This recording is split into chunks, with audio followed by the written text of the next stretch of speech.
Good morning. My name is Andrew Halleck. I'll be our MC today at the the second annual White Hat Conference. Thank you so much for joining. This is hosted by Boston University's Metropolitan College's Criminal Justice Graduate Programs and the Center for Cybercrime Investigation and Cybersecurity. Before we begin, I'd like to give a brief introduction to our first group of speakers. Dean Tanya Slateva, BU Met CIC Director and founder of White Hat Conference, Dr. Kyung-Shik Choi. Keynote speaker Sean Donnelly, and the discussant of keynote speaker session, Dr. Catherine Marco. To start, we have Dr. Tanya Slateva, BU's Med Dean. Dean Slateva's research interests include computational modeling of visual perception, parallel and distributed processing, and pattern recognition. She was instrumental in developing the information security curriculum that led to Boston University's designation as a Center for Academic Excellence by the National Security Agency. She's an expert in online course delivery and development, and she has an accomplished research background in computer science. Dr. Slateva is currently Director for Education at Boston University's Center for Reliable Information Systems and Cybersecurity, the RISCS. In 2010, the RISCS team secured two $3 million grants from the National Science Foundation. The funds will support two major research projects in the field of IT. Securing the open cell phone and towards trustworthy interactions in the cloud. Take it away, Dean Slateva. Distinguished guests and colleagues from here and around the world, thank you for joining us for the 2021 White Hat Conference. It gives me great pleasure to welcome you to Boston University, Metropolitan College, and the city of Boston. I wish we were physically here, but we will connect virtually, and hopefully in the years ahead, we will be together physically as well. The previous 18 months have been unlike any before. We learned to work and to learn with COVID in our midst. We realize keenly, clearly, and sometimes painfully how closely connected we are with any corner of this planet. We also learned how critical trust and working together are for our survival, but how difficult they are to achieve. History tells us that in times of trouble and danger, the social fabric wears thin and often gives way to tension, unrest, and confrontations. The last year and a half was unfortunately no exception. And this was despite our advances in technology, medicine, and communication, and despite our considerable knowledge of past pandemics. We witnessed stumbling and contradictory approaches to fighting the pandemic, a rush to finding easy answers and culprits, and increasing social, racial, and international tensions. The impact of the pandemic on crime patterns appears to be, in many aspects, similar to what we observed in the past. However, there is an important, I would say, crucial difference. The computing and data revolution of the last 40 years that brought computational power at our fingertips and allowed us instant connection to remote locations thousands of miles away, also opened new opportunities and paths for attack to criminals. As company transitions to remote work, relied on fast networks and cloud-based platforms, the large number of remote workers became targets for attacks and increased the vulnerability of the entire enterprise. And so did the heavy reliance on cloud-based platforms. That cybersecurity is essential is now a fact that everybody knows, everybody accepts, and is difficult to master. This audience of cybercrime professionals know best that the one crime category that has skyrocketed across the world is cybercrime. In some countries, by double digits and climbing. Some of the attacks, such as the SolarWinds hack and the Colonial Pipeline ransomware attack, become very famous. But in parallel, a large and growing steady state of smaller exploits continually drain the resources of small and medium companies that are ill-equipped to defend themselves. According to a report by McAfee from last December, global losses from cybercrime hit close to 1 trillion in 2020, and the predictions are dire. This number is expected to grow rapidly. This is why the theme of this conference, Understanding the Future of Cybercrime and its Challenges, Finding Innovative Solutions Against Cybercrime, is so important and timely. The development of effective criminal justice policies and preventive measures against cybercrime globally in a highly interconnected world is a very complex, interdisciplinary, international endeavor, and we are only beginning at the beginning of it to understand it. In addition, we need a large-scale, multifaceted education effort at multiple levels, from building awareness and educating the public to developing a professional cybercrime force, which is a precondition for the world economy to prosper. Unfortunately, there is a persistent gap between a limited supply and high demand for cybersecurity and cybercrime expertise. And this is why I'm delighted that the 2021 White Hat Conference has both a cybercrime investigation competition and a student paper competition. Allow me to give you a very brief introduction to Boston University and to our college. Boston University is one of the world's leading academic institutions. It has very high level of research and very high expectations for teaching excellence. Among its faculty are Nobel laureates, MacArthur Fellows, US Poet Laureates, Pulitzer Prize winners, and members of the American Academy of Arts and Sciences. We are located in one of the largest and strongest urban academic hubs in the world. And while it is a challenge to be a working academic in an institution across Harvard and MIT, it is also a great benefit because sharing knowledge, discussing results from research, exchanging ideas is easy. It builds synergies and creative collaboration between colleges. Boston University has also a long and proud tradition of inclusiveness and social justice. Since its founding in 1869, it welcomed persons of any race, ethnicity, gender, and religious persuasion.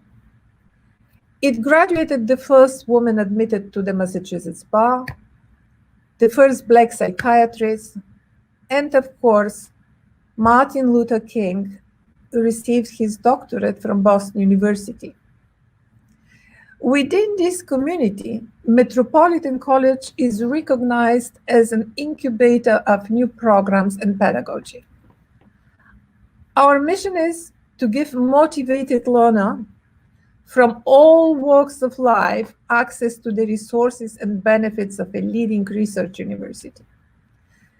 We understand what working professionals need to remain current in their field or to change career. Metropolitan College launched BU's first cybersecurity concentration, the first business analytics degree, the first data analytics degree, the first graduate concentration in cybercrime investigation and cybersecurity, spearheaded by our own Professor Choi. Through a rigorous program administered jointly by the National Security Agency and the Department of Homeland Security, Boston University is designated as a center of academic excellence in cyber defense since 2004 and in cyber defense research since 2008. And that was initiated by Metropolitan College as well. We have developed a large array of online degrees very early in the 2000s. And the first online degree was the Master in Criminal Justice as early as 2003. Soon it was followed by online master's program in computer information systems and in management. And all our online programs are ranked in the top 10 by US News Report for 8 years in a row. The best, the highest ranked, is the MS in Criminal Justice, currently at number 2.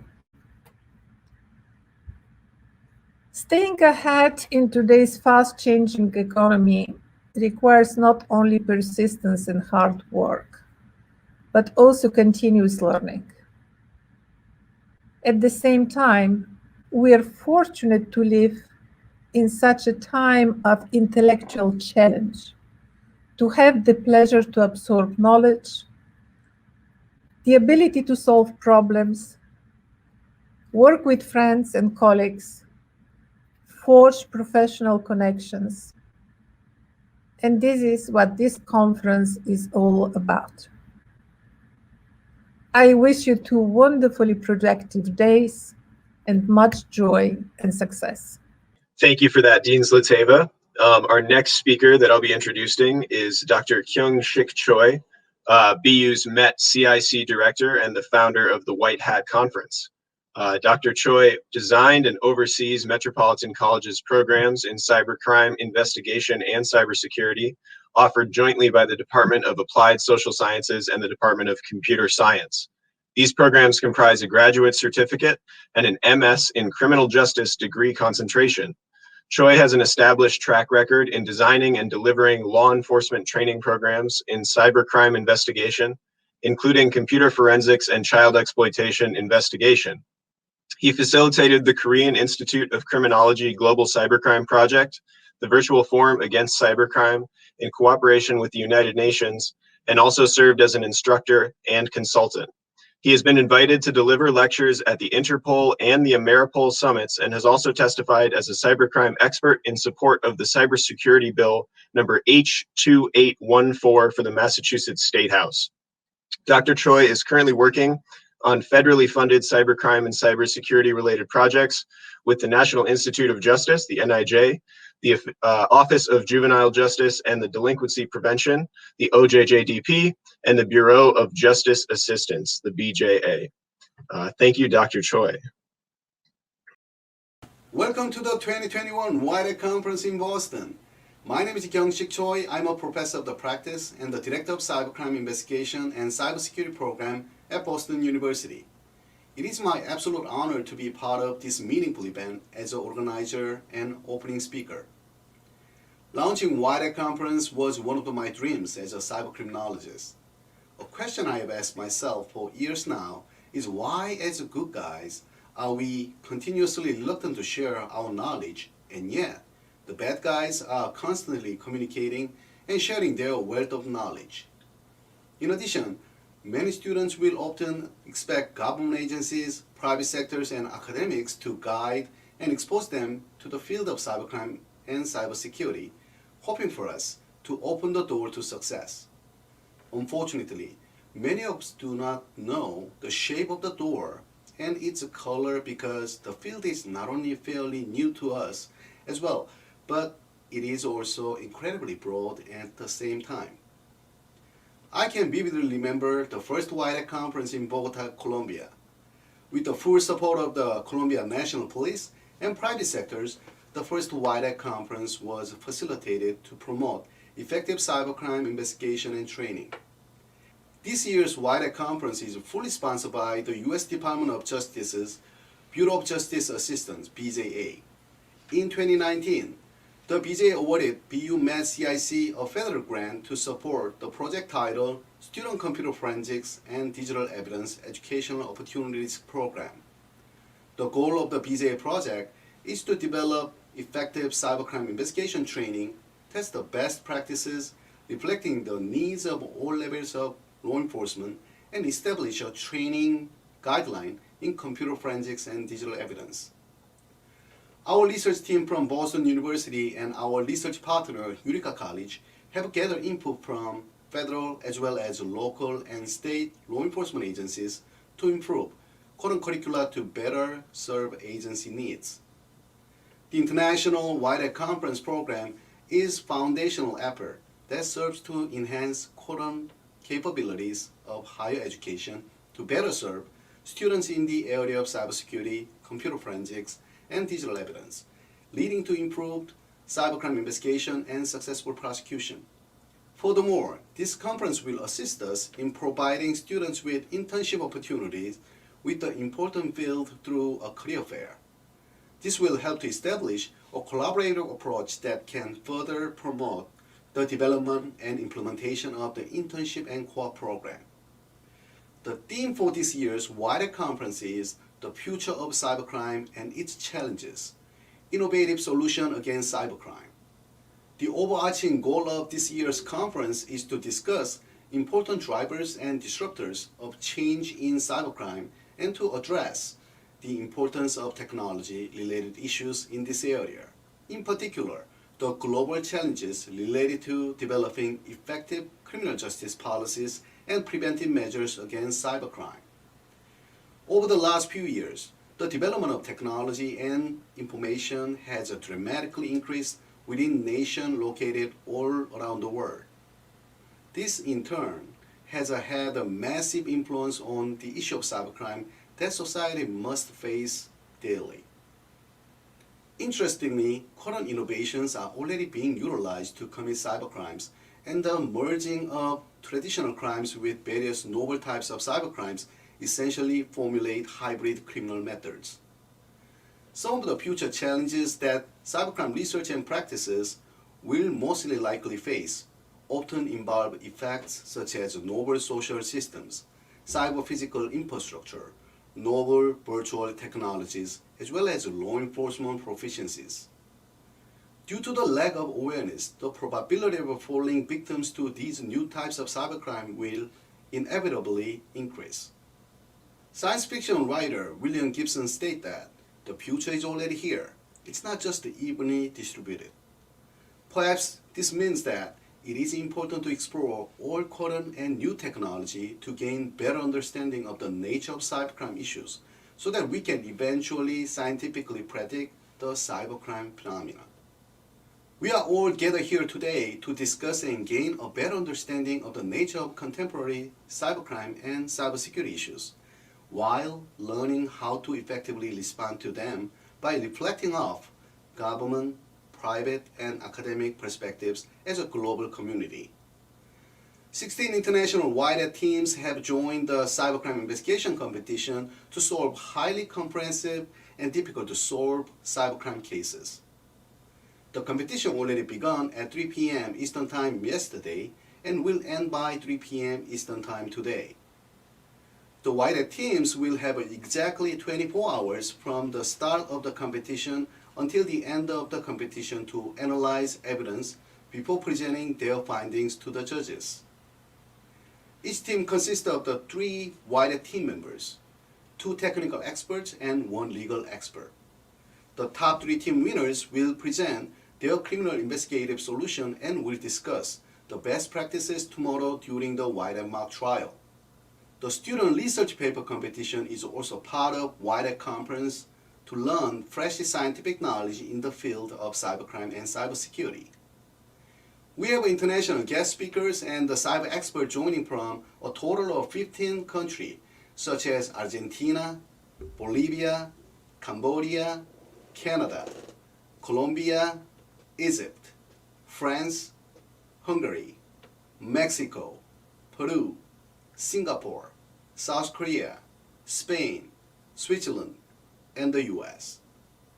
These cybercrime and cybersecurity experts will gather to share their knowledge for combating cybercrime as a global Whitehead community for the next 2 days.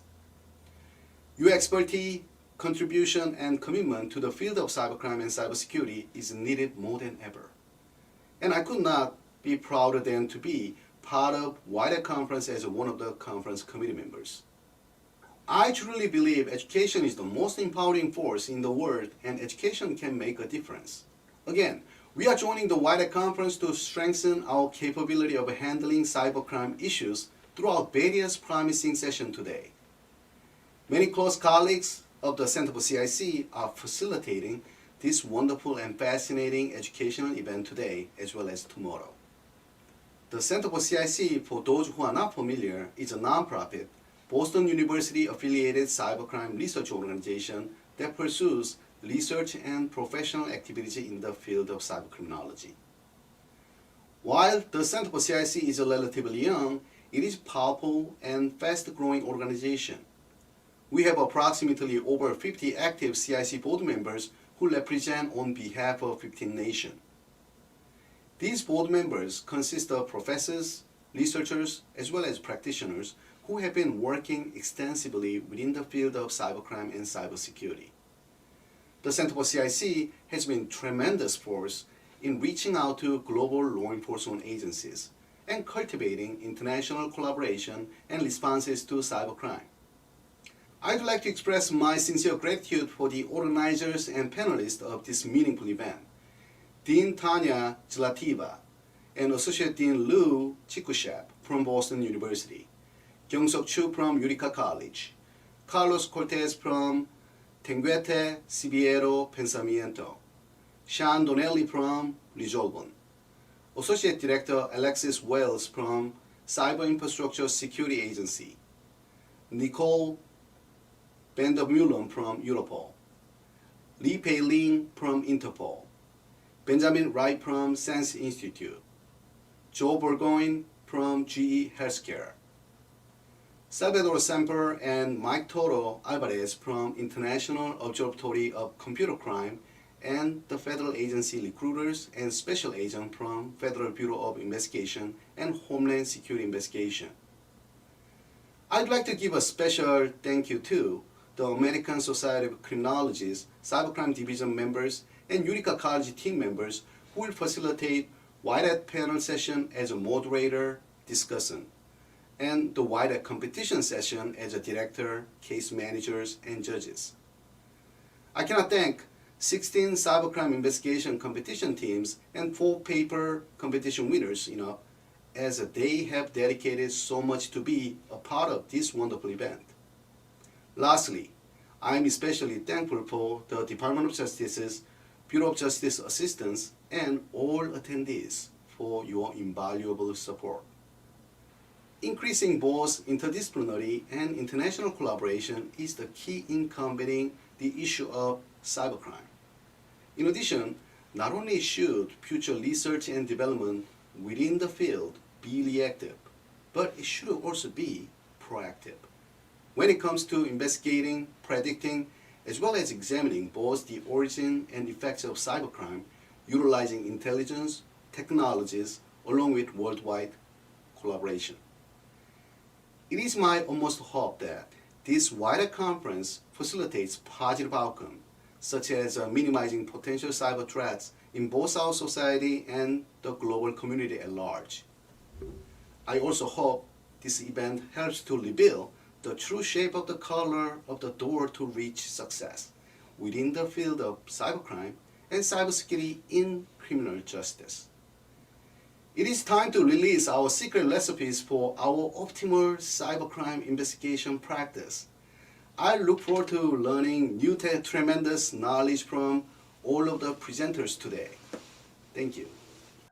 Thank you, Dr. Choi, for those wonderful remarks. Now we'll be moving over to our keynote speaker, Sean Donnelly. While working in cybersecurity roles for the National Security Agency in the U.S. Navy, Donnelly saw teammates return from 1 to 2 week technical training courses with a general awareness but no skills for detecting and responding to cyber threats. In 2018, he founded Resolvin, which offers a library of video and audio coursework and guides organizations, IT, and security departments through hands-on training and scenarios in mock networks. Self-funded and based in North Laurel, MD, Maryland, the 28-person startup has 8 client contracts, mostly U.S. government entities, totaling $10.9 million.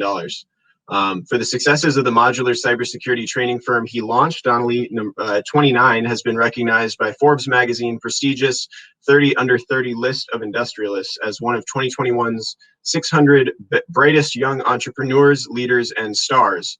Donnelly earned his Master's of Science in Computer Information Systems at Boston University Met College in 2018.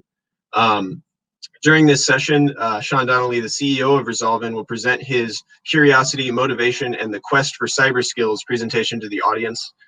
He'll be joined afterwards for a Q&A with Dr. Catherine Markham. Kathy Markham is the Assistant Chair and Professor of Justice Studies in the Department of Government and Justice Studies at Appalachian State University.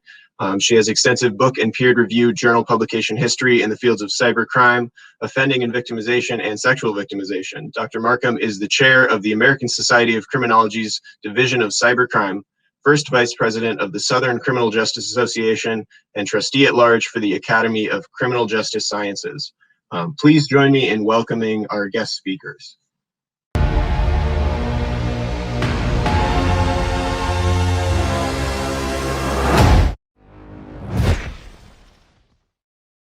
Hello, and welcome. With the goal of this year's White Hat Conference being to identify innovative solutions against cybercrime, I found it valuable to open the conference by discussing a means for overcoming technical skill gaps. For those in the audience who consider themselves budding cybersecurity professionals, one of the following descriptions may resonate with you, depending on your background. As an academic student, you've yet to gain much practical cybersecurity experience, and at times you find it difficult to identify means for applying your theoretical knowledge to cybersecurity operations. Or, as a law enforcement professional, you've spent much of your career filling traditional roles and have since acquired a limited set of technical cybersecurity skills to fight cybercrime. You've gained an awareness of cybersecurity methodology through instructor-led training, but seek more opportunities to build technical skills faster. Maybe neither of those apply to you. Maybe you are already a cybersecurity rock star. If that's the case, I hope you enjoy my talk anyway. My goal today, besides introducing you to the White Hat Conference, is to inform you and inspire you as you trek on your cybersecurity journey. I hope you find this presentation relatable, approachable, and inviting.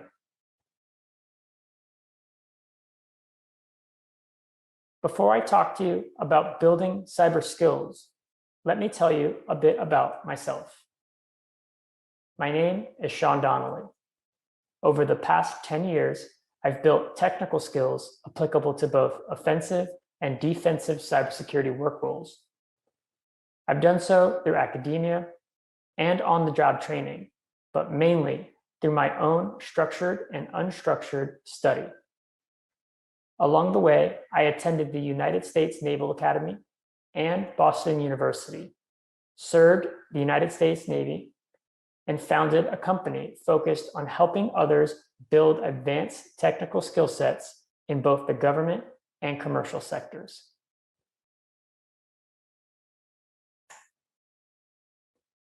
Now, here are the topics I plan to dive into. I'll highlight digital forensics disciplines and ask you to reflect on your current skill level. I'll discuss character traits I feel are critical for building new technical skills. I'll give an overview of the numerous knowledge sources you can tap into for learning technical information security concepts. I'll present a framework you can use to facilitate building skills. And finally, I'll point you towards some additional resources. Ultimately, I hope you walk away understanding that instructor-led and on-the-job training aren't enough to build expertise at the rate you might want to, but that with the willingness to practice being curious, a bit of self-motivation, and a plan, you can level up.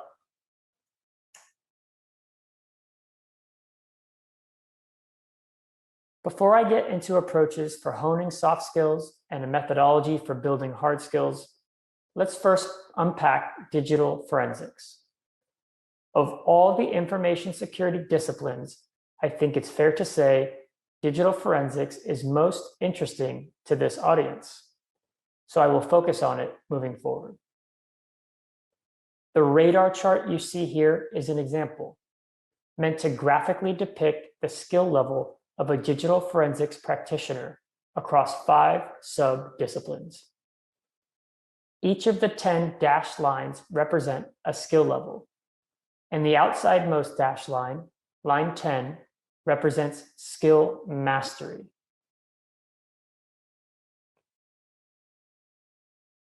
Now that you've given the diagram a once-over, ask yourself, what does my digital forensics skills radar chart look like? Try to imagine it. When we think of the quintessential law enforcement digital forensicator, skills related to mobile forensics and disk forensics may come to mind.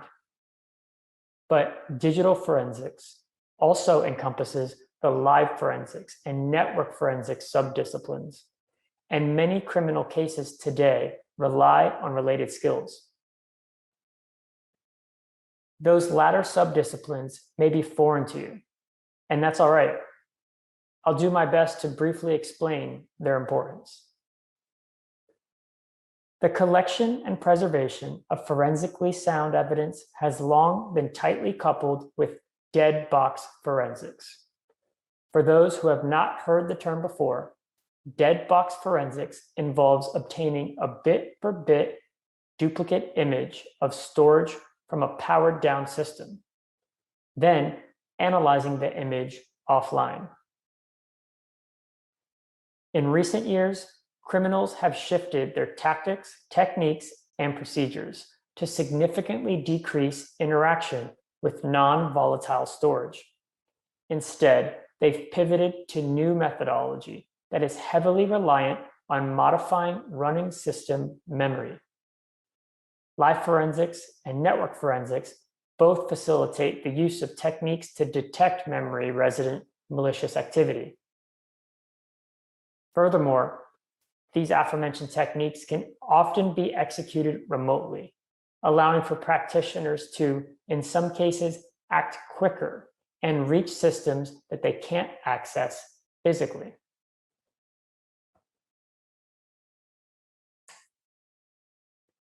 Now, people work in cybersecurity for one or more different reasons.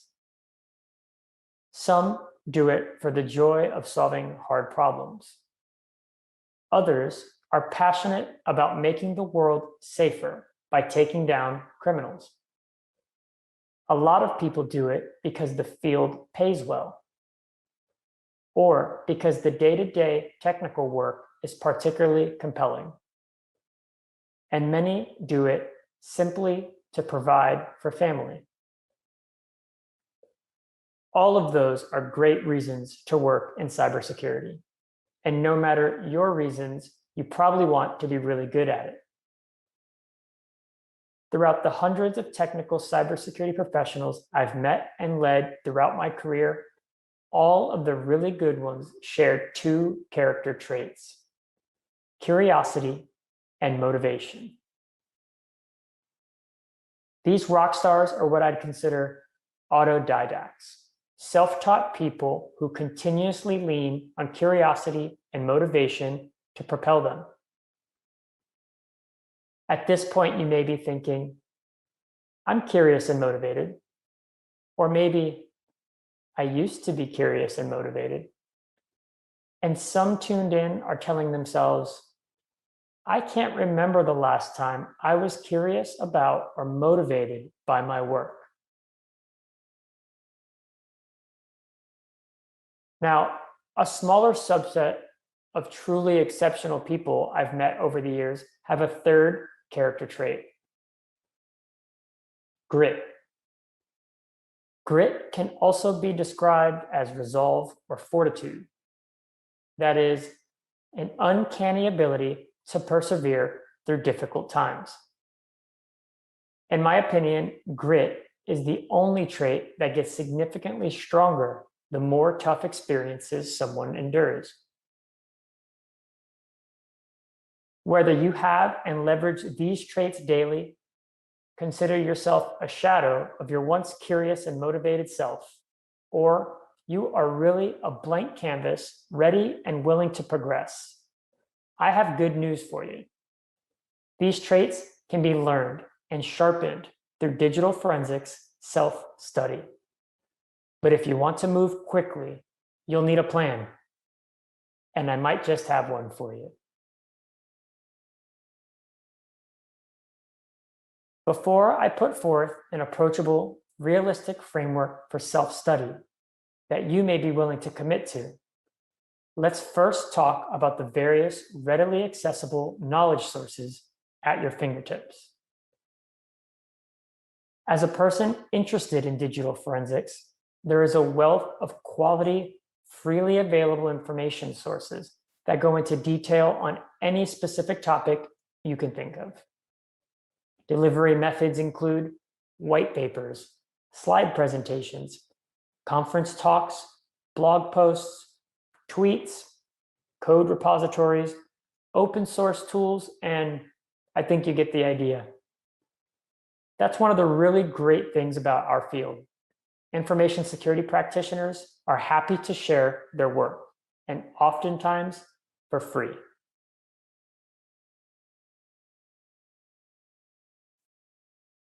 But with all of the available sources I just mentioned and new content being released daily, it is extremely easy to get lost in the overwhelming amount of information.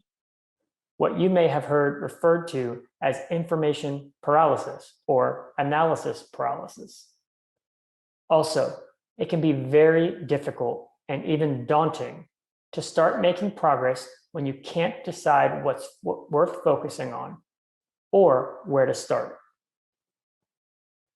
Leading up to this, I've broached the subject of being a self-starter and stepping outside of costly instructor-led training.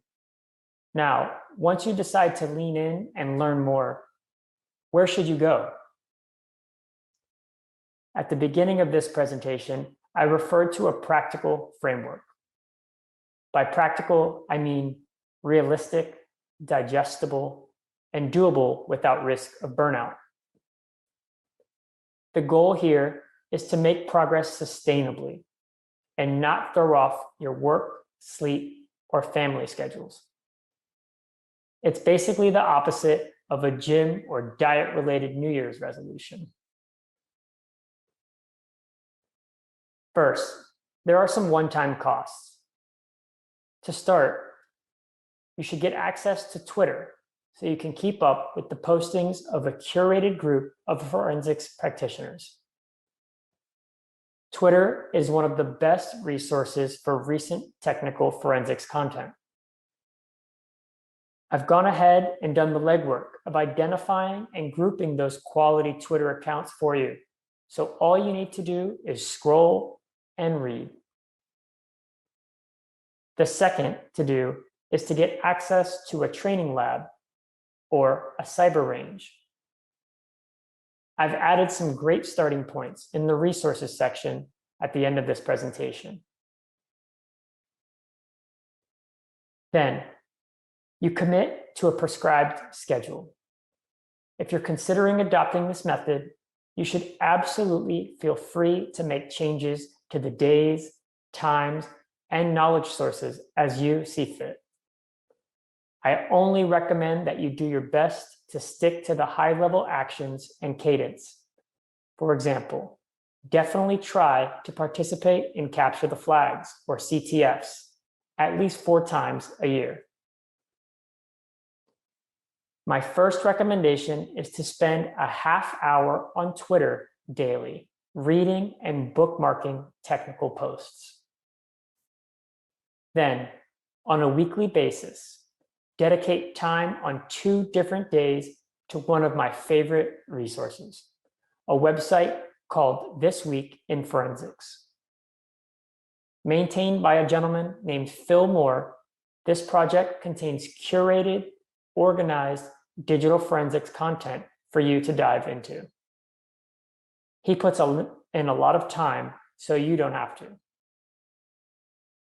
Then, once a month, you can listen to Phil and guest's monthly summary of digital forensics happenings.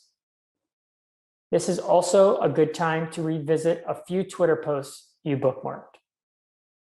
Ideally, these tweets have follow-on links and/or long threads with good discussion points.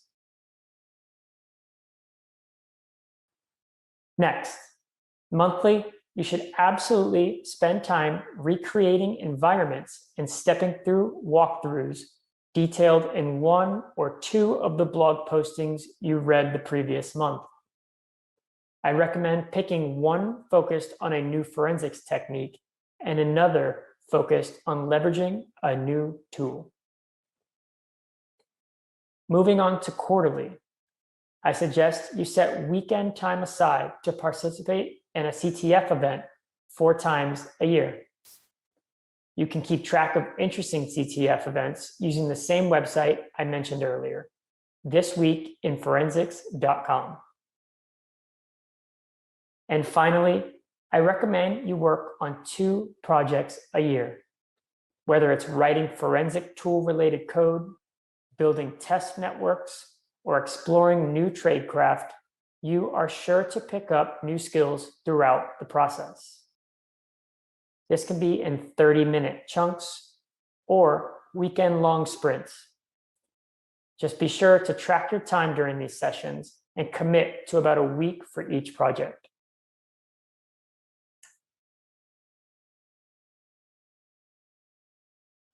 Listed here are the training lab resources I alluded to early on.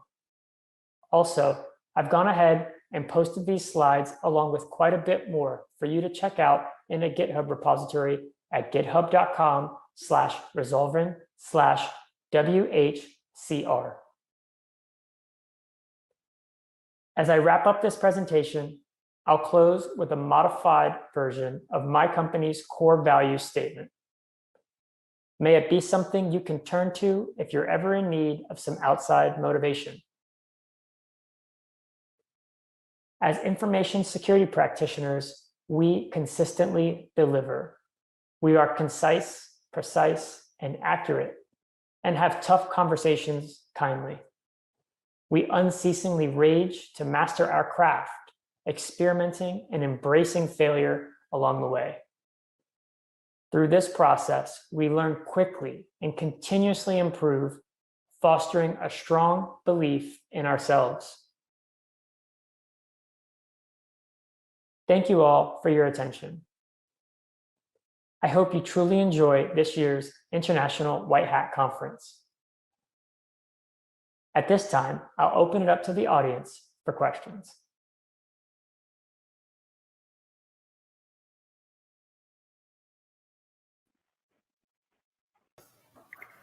Hello, Sean. Thank you for joining us this morning or evening, wherever you are, but welcome.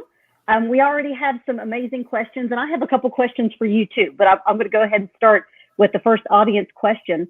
Are there any specific education or training requirements Resolven is looking for to hire its employees? Hi, Catherine. Thanks for the question. There are no specific requirements that Resolven is looking for, but I'll tell you that in the interview process, there's definitely a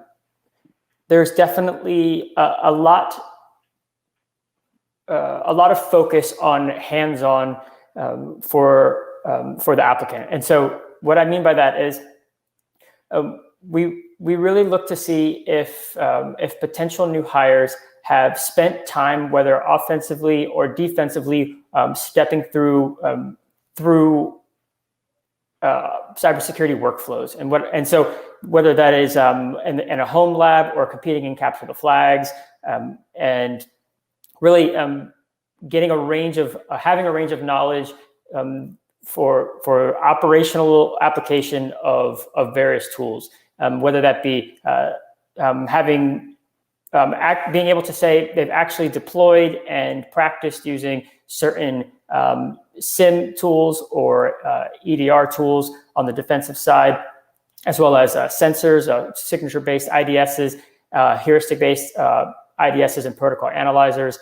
And then on the offensive side, command and control frameworks, generating payloads, and stepping through attack life cycles on mock networks or training networks, doing boot to root style capture the flags and things of that nature. And any of that information that can be spoken to by the applicant is definitely a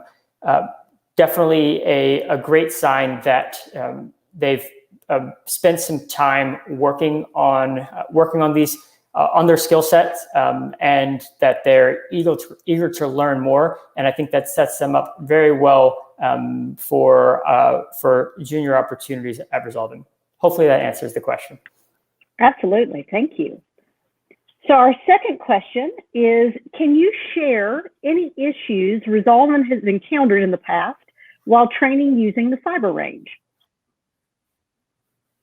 Sure, yeah, so part of what Resolven does is supports large-scale real-world exercises. One example of this is the United States U.S. Cyber Command has an exercise they put on one or more times a year called Cyber Flag. And these the networks for these events are around, we'll say, 3,000 to 4,000 nodes. And so keeping up a network of that size can be very involved. And so these exercises go on for about a week at a time. And so these are typically networks consisting of full Windows Active Directory domains, multiple enclaves, cross-domain solutions, and really just to mock up real and simulate and emulate real-world networks. And so at times, some of those services go down, and they have to be brought back up, or there needs to be modifications made based off requests by the participants. And if anything, if there's any issues encountered, it's that trying to answer the mail as fast as possible and keep the exercises going to allow the participants to progress. I'd say is I think we do a really great job of it, but it requires a lot of work. So hopefully that answers the question. Wonderful, thank you. Our next audience question is, can you tell us the difference between CTF and cyber range platforms? Sure. Yeah, so CTF stands for Capture the Flag, and Capture the Flag is a type of competition or challenge where you are solving challenges or prompts for you to execute workflows to capture a quote flag unquote. And so you submit that you get the flag, and it's typically some type of hash or a compilation of random words, and you submit that to get points. And so capture the flags are typically executed on cyber range platforms. Cyber range platforms are either on-premise platforms that are, what I mean by that is a set of racks, or even in smaller cases, one rack or even 1 or 2U blade servers hosting virtual machines on a hypervisor. And so separate from that, you have cloud-based cyber ranges that allow users, trainees, participants to access these cyber range platforms through a browser, connect to a web application, log in, and then a lot of the maintenance, upkeep, and configuration is abstracted from the user, and then they can access it just through the internet. And they can interact with virtual machines, the actual consoles, graphical user interfaces through the browser. And so to circle back, CTFs are typically executed on cyber range platforms, and cyber range platforms can be either on-prem, hosted in the cloud, or hybrid. Okay, so our next question, they was reading my mind. I think we're on the same line because I'm really interested to hear. But our next audience question is, what is the worst case scenario your company has worked on so far? I could say I'll shift the question a little bit and say maybe one of the most interesting, it's interesting because it involves not only an information technology or IT environment, but also an operational technology or OT environment, specifically industrial control systems. And something we worked on last year was we spent a few months building a virtual simulation of a fuel farm. And the fuel farm is meant to incorporate all of the different field devices and programmable logic controllers and human machine interfaces that you would typically see at a fuel farm, for example, that maybe at an airport where fuel is being managed and moved between various above storage tanks and through underground pipes to being received from the provider to the airfield. And so we built this simulation, both a graphical representation as well as all of the virtual components on the back end that ran in real time. And what this allowed us to simulate was the day-to-day operations of fuel being moved from tanks, from one tank to another through a series, leveraging a series of sensors and valves and actuators, and then having that fuel actually put into trucks and moved to aircraft. And so by simulating all of these components, we're able to generate all of the traffic, the network traffic that you would expect to see in this type of network. And so we coupled an IT network with that OT network, and then we had an adversary emulation team, or a red team, or opposing forces, depending on what you may be familiar with terminology-wise. And that team attacked the IT network, pivoted through a firewall that was linking the IT and OT network, and then ultimately gained access to that OT network and created effects that brought down that fuel farm. And so it's really I'd say an interesting scenario, because it's bridging physical components that we hear about daily, especially with some of the recent news, and then tying it to the traditional information technology networks, and allows for the pivoting across those. Thank you. So our next audience question, hold on, we're waiting for it to pop up. So Sean, for you, which skills might be the most important to have in cybercrime? I think I'll go back to my presentation and talk about the subdisciplines that I hit falling under digital forensics. I think having a skill set in network forensics, live forensics, memory forensics, and Also, incident response procedures are probably the most applicable and most important when it comes to being a professional working in cybercrime. So, Sean, I just have a couple questions too. And if there's anyone else from the audience that has more, please feel free to speak up, put them in the chat box. So you have an extremely impressive background for the not guessing on your age. We're not going to ask those questions. I'm not telling you mine. But just for the short length of time you've been in this profession, you have an amazing and impressive background. Can you tell us kind of the history of how you got to where you are, a little bit of a life history in that regards? Because I'm sure there are many people who are very interested in going into the field, but really unsure of what pathways are appropriate to take. Definitely. I'd be happy to. So I got started with computers and interest in computers at a young age. And by the time I had made it to high school, I knew I wanted to study computers in some way, whether that would or leverage computers during my time in high school in some way. And so, among other courses, I ended up in computer science AP. That gave me familiarity with the Java programming language. And then when I moved on to college at the United States Naval Academy, I had some interesting opportunities. And one of them was to be a part of an experimental course called Electrical Engineering 488 Alpha, which is actually a cyber engineering course. It was a pilot. And throughout that 6-month course, I got my first experience with hacking.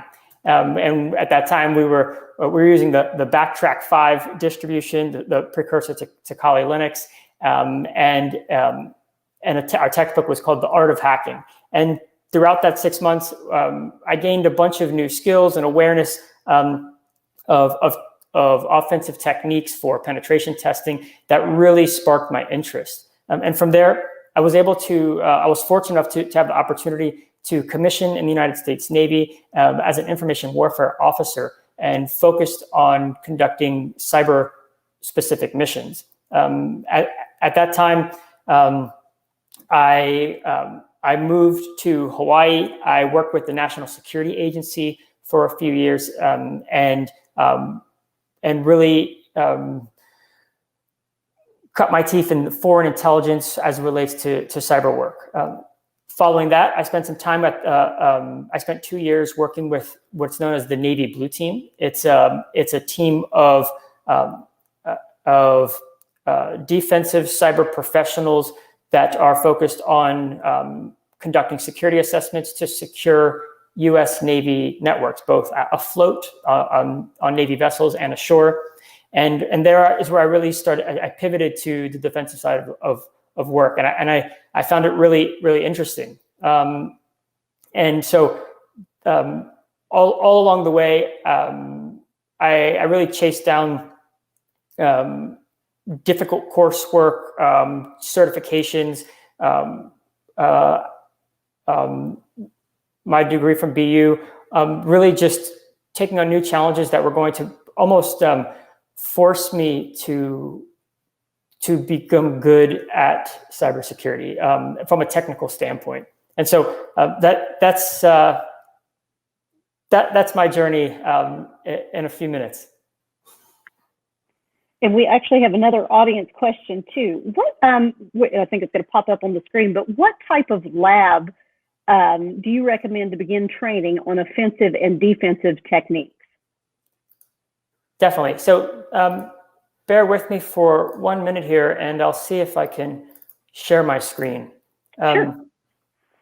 So I pulled up what I have pulled up here on the screen is the URL, actually the repository that I referenced during the presentation in the resource section. It's the github.com/resolvin/WHCR, which stands for the White Hat Conference Resources. And in this repository, I have a README markdown file that has a bunch of different resources that I referenced throughout the presentation, but where I to answer that question directly, I have two areas here. One, the digital forensics and incident response capture the flags, and a number of good, what I consider to be good starting points for capture the flag type challenges, both for guided and both guided walkthrough style labs as well as competitions. And then at the bottom here, you'll also see training labs / cyber ranges and some links to those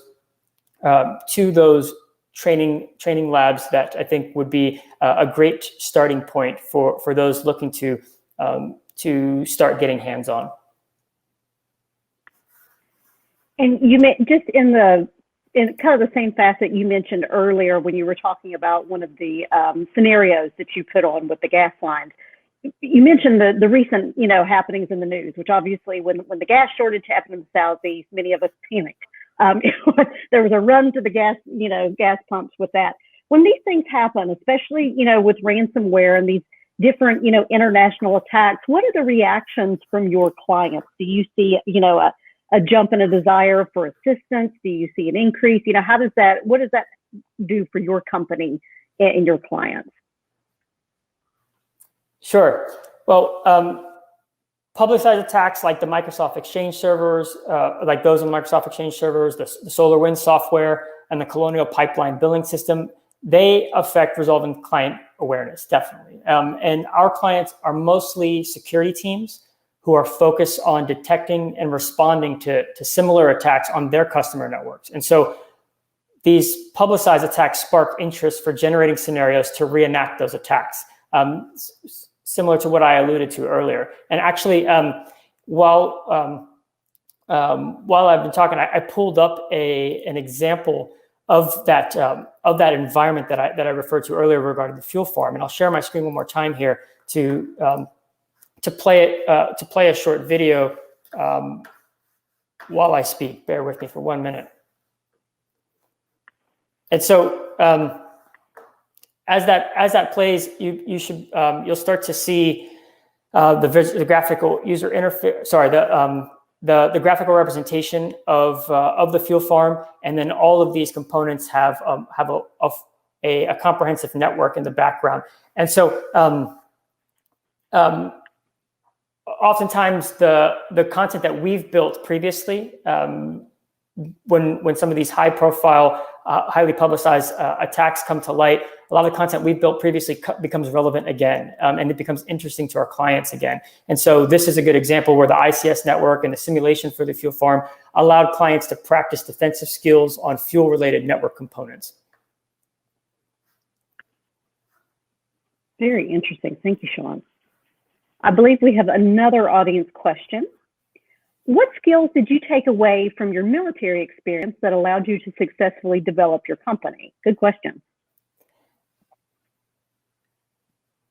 The one that comes to my mind right away is technical skills related to technical leadership. As a junior officer in the Navy, being 22 years old and leading dozens up to, at one point, just about 80 people, I had to really learn how to lead fast. And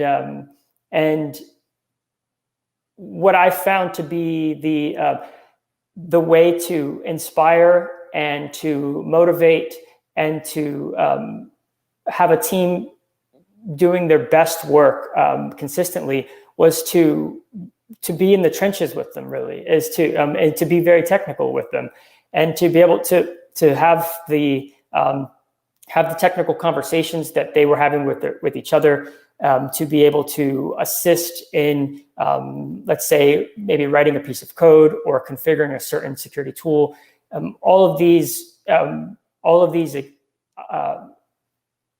experiences helped me build my technical leadership style that really translated well when it came time to start my own company. Because really, when I started my company, I was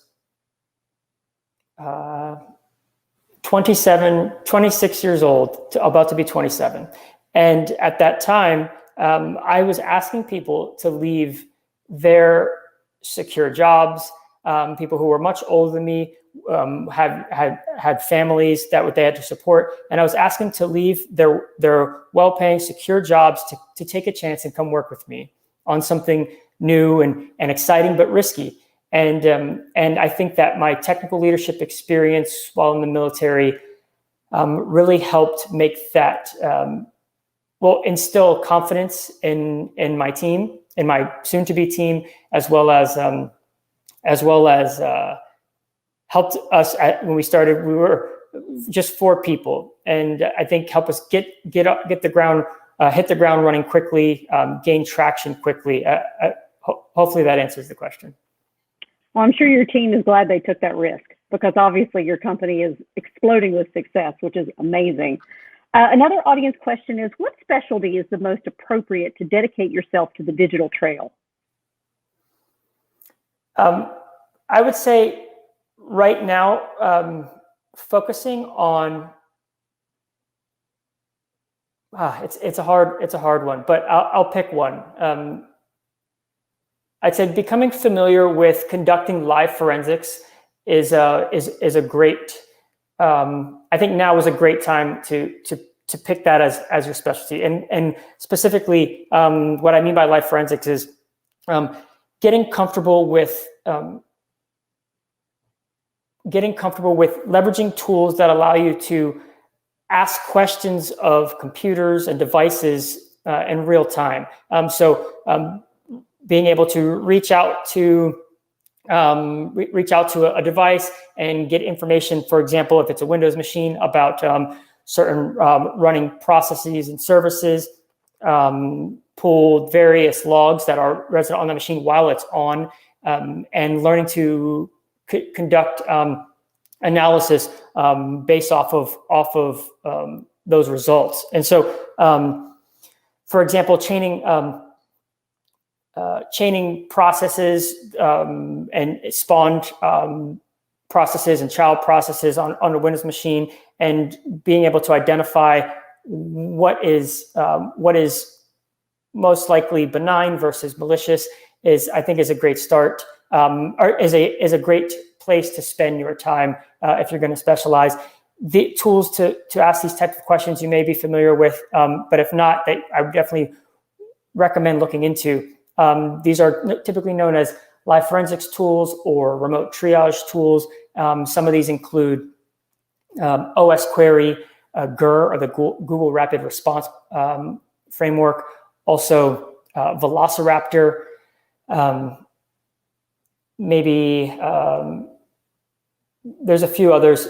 There's a few others out there that are pretty prominent and well supported. And getting back to my presentation, I referenced a Twitter list called Forensics, or 4N6 Forensics Tools. If you go to Twitter and search at Resolven and check out the public list there, and find the Forensics Tools list, you'll be able to track a lot of the recent content being pushed out by the accounts that are managed by the accounts related to those tools. So I think that would be a good place to start for that specialty. So I think we have time for one more question from the audience. What are the aspects of your cybersecurity work are you least excited about, if any, and what are you most excited about? Yeah, so my cybersecurity work in my role definitely requires a lot of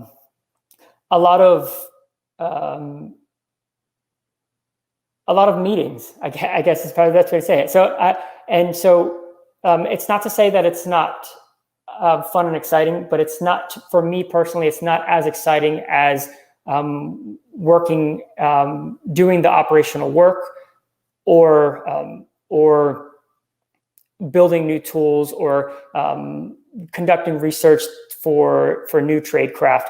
That's, for me, the hands-on technical work is definitely the most exciting. And some of the meetings and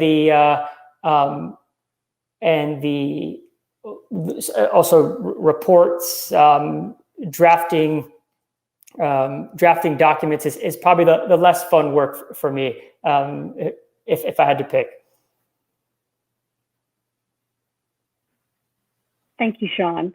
So I think I'm going to wrap this up with one question, and then give Sean a break, because we've had him on point for almost an hour, and we appreciate it so much. But to give our audience a break before the next panel. But what I wanted to ask is, the theme of this conference is the White Hat Conference, and for those who are extremely familiar with the hacking culture, or those who aren't, there's definitely a difference between the approaches of hacking and the benefits, and what we believe we should have the right to do and the access to. Can you tell us what your ethics are on hacking? What usefulness is it, and what is your personal beliefs on how it should be used?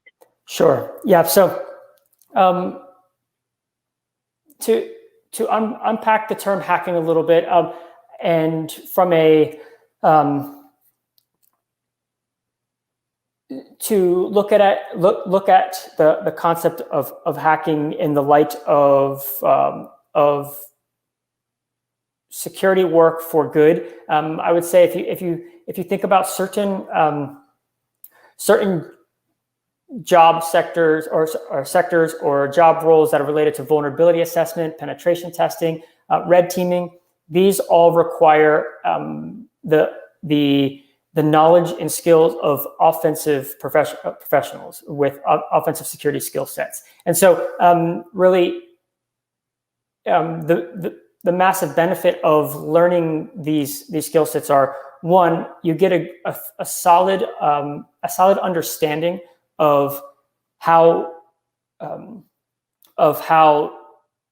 tactics, techniques, and procedures by criminals are carried out, as well as you get a better understanding of how to develop and leverage detections for those actions. And so one of the things I like to recommend to people is if they're just getting started in pursuing a career in cybersecurity, is actually to start on the hacking side, start on the offensive side, and build the offensive skills, specifically for that reason.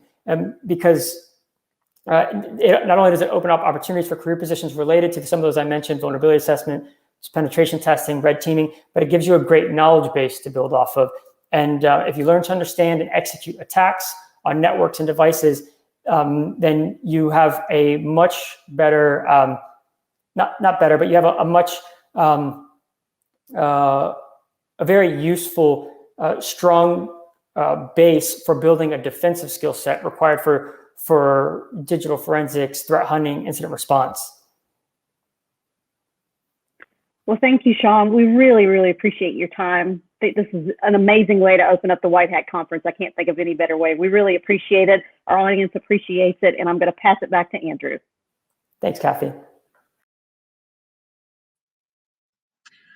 Thank you so much to Sean and Kathy for that wonderful Q&A and for Sean's wonderful presentation. We're going to go into a quick break here. We'll be breaking until 11 a.m. Eastern time, so about 15 minutes here. And then you can come right back. We'll have even more great White Hat content for you. Stay tuned.